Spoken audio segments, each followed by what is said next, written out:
Rachel, first thing, I know that you're an educator, entrepreneur, mother, friend, all of that. You're busy, busy, busy. So I want to ask first, just starting off the cuff, why did you decide to write this book? My first why was, I didn't think about doing the book when I started the journey, but then after I was on it for about 4 weeks, you know, me being a diabetic, and after 3 weeks of doing what I was doing, I came off the medication. I was told by doctors that I was gonna have to take this medicine for the rest of my life. I even started taking, had to do insulin shots, and I did not want to do that. And I was having to give myself shots, and that was hard. I get emotional when I think about it. And so I looked at my life and saw everything that was going on, and I said, this is my end. This is what's gonna happen if I don't change. And so when I changed and I saw my blood sugar go back to normal, and I didn't have to take the medicine anymore, I said, oh my God, how many people are out there that was feeling like I was feeling? Mm-hmm. That you gotta take the medication because the doctor said you have to take it. I took the medicine because I didn't know anything else. How many of you have ever said, I'm gonna lose weight? Okay, I'm going on a diet. Mm-hmm. I was right at 200 pounds. So I'd never been that size, you know. So when we talk about the degree of difficulty, it falls back on the individual person. What's the problem? I had to figure out what my problem was, and I wasn't educated enough to be able to implement certain things in my life to make that change. Now, keeping the weight off, making this a lifestyle, and you'll see throughout the book, the one thing that stands out is creating a culture. I mentioned this early on. We all do everything we do because of our culture. So what I found out during this when it was the culture that I had established for my eating was a very poor culture. The culture is established by, which I talk about in the book, is if you want to change your lifestyle. And y'all, let's not change if we do something this week and then change next week, or something this month and 6 months down the line we revert back. That's not a lifestyle, unless it's a lifestyle for you to start and stop. Maybe that is it.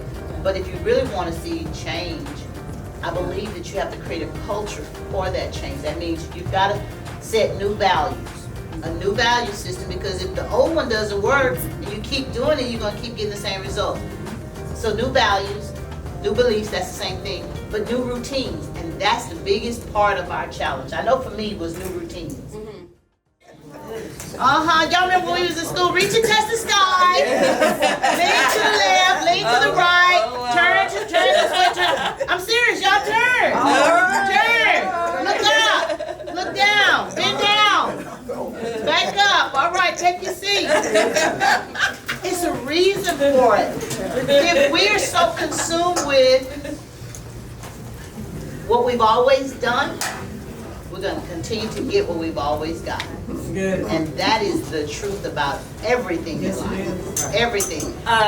This has been very informative. How many of you agree with that? Very informative.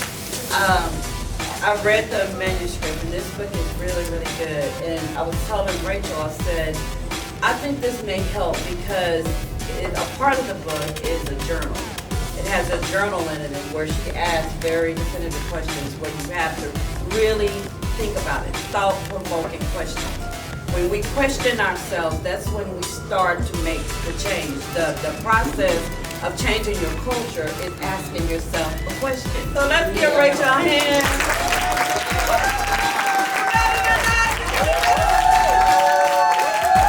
This is something I talk about in the book called a barrier. And when you're going out and you know you want a snack and you may be going with your friend that's going to get that fried chicken and you know you don't need that fried chicken, you need your barrier. These are things that you use so that you don't fall. Ice cream? Y'all want an alternative to ice cream that's healthy? Yogurt. Who's interested? No, well, not yogurt. So this is called a Yo Nana. Have y'all seen one of those? Yo Nanas. All right, and so I purchased this when my oldest daughter, who is now 8, when she was a year. Because we grew up without eating, my dad didn't really give us a lot of sugar. And so I wanted that same alternative for my child so that when she got older, she wasn't so dependent on, cookies and cupcakes and things like that. To make my children think that they were eating ice cream, we did sorbet. And so it's all natural. Is it necessary to have a 3 meal a day? It's not necessary. It's not necessary. But however, it's what you eat too. Because see, some people like myself, I do 6 small meals. Yeah. You know, because that, you know, that helps you throughout the day. That way you won't be craving this big old meal. Now I don't want to go too biblical, but when we was in the Bible, Okay. what they had, they had a hand. Okay.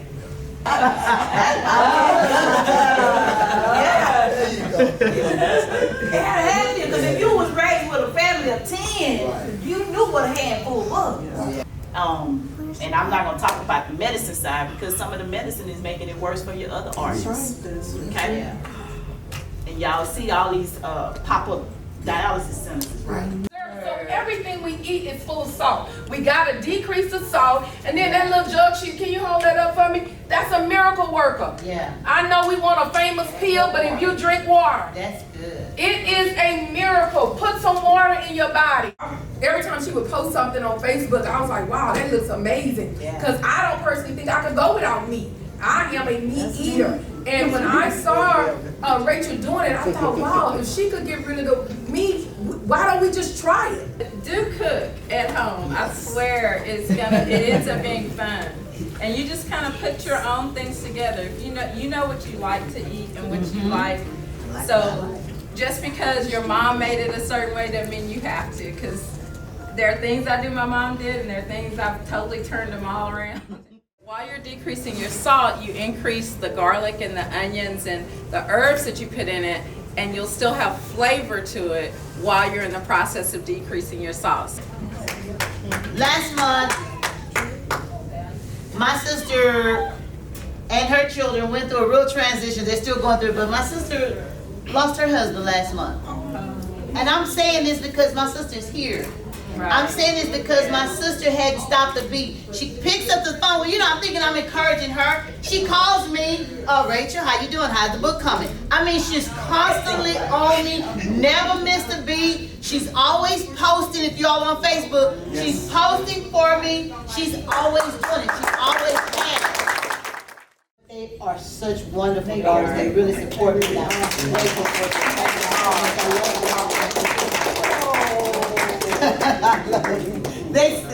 and then my husband, of course, thank y'all so much. I'm looking at, who do you think have the highest incidence of pre-diabetes out of men and women, African Americans? Women. 30 million Americans are diabetic. About 13% of those were African Americans. That 13% represented about 3.9 million. Of the 3.9 million, 51% were black women. November, I was approved by the Center of Disease Control to offer our lifestyle change program. And if you have medical insurance, or if you want to pay out of pocket, it's a 12-month program. We ensure that you do not get on medication. That's what we do. But I also coach those who are on diabetic medication that want to get off. And because, you know, I did these things took me about 3.5 weeks to do it. It works, y'all, if you work the plan.